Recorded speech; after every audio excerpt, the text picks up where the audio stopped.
ஷியாமளா ஷோடசநாம ஸ்தோத்திரம். ஷோடச அப்படின்னு சொன்னால் 16 அப்படின்னு பொருள். ஷியாமளாவை பற்றிய ஷியாமளாங்கிறது ஏற்கனவே சொல்லியிருக்கோம். கலைவாணி, சரஸ்வதி, மாதங்கி, ராஜமாதங்கி இந்த பெயர்களால் வழங்கப்படும் கலைகளுக்கும் கல்விக்குமான தெய்வம். இந்த தெய்வத்தின் 16 நாமாக்களை சொல்லப்படும் இந்த ஸ்தோத்திரம்தான் ஷியாமளா ஷோடசநாம ஸ்தோத்திரம்.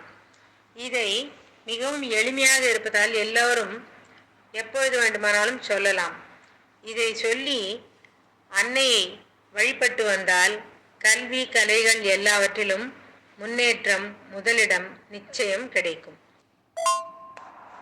இந்த ஸ்லோகமும் பிரம்மாண்ட புராணத்திலிருந்து எடுக்கப்பட்டது.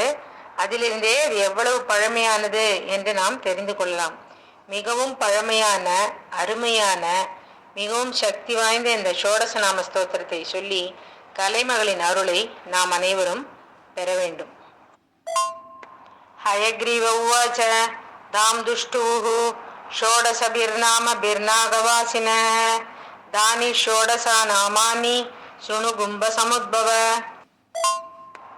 சங்கீத யோகினி ஷியாமா ஷியாமளா மந்திரநாயிகா மந்திரிணி சசிவேசி ச பிரதானேசி சுகப்பிரியா வீணாவதி வைணிகி ச முத்ரிணி பிரியகப்பிரியா நீபப்பிரியா கதம்பேசி கதம்பவனவாசினி சதா மதாச்ச நாமானி ஷோடசைதானி கும்பஜ ஏதைர்யः சசிவேசானிம் சக்ருத்ஸ்தௌதி சரீரவான் தஸ்ய த்ரைலோக்யமகிலம் ஹஸ்தே திஷ்டத்ய சம்சயம்.